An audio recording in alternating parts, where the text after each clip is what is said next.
3 weeks and 3.5% into the great summer sell-off, and people are starting to freak out. My next guest is not one of them, though. He's David Rosenberg. He's the chief economist and strategist at Gluskin, Sheff. So let me ask you, David, straight up, what do you think?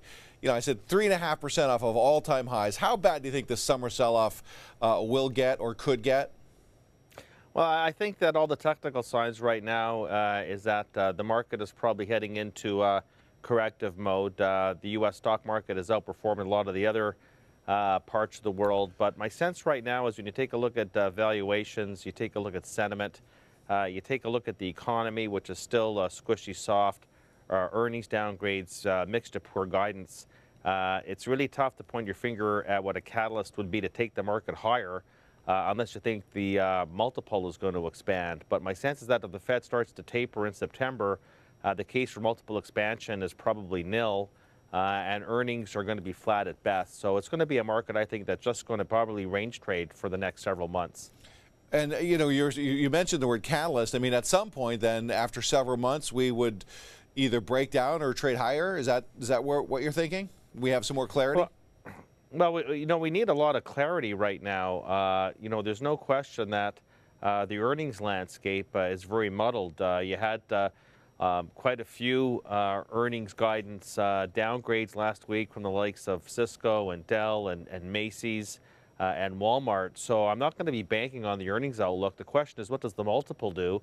And we really want to get through, the extent of how this tapering is going to look like, not whether it happens, but the magnitude.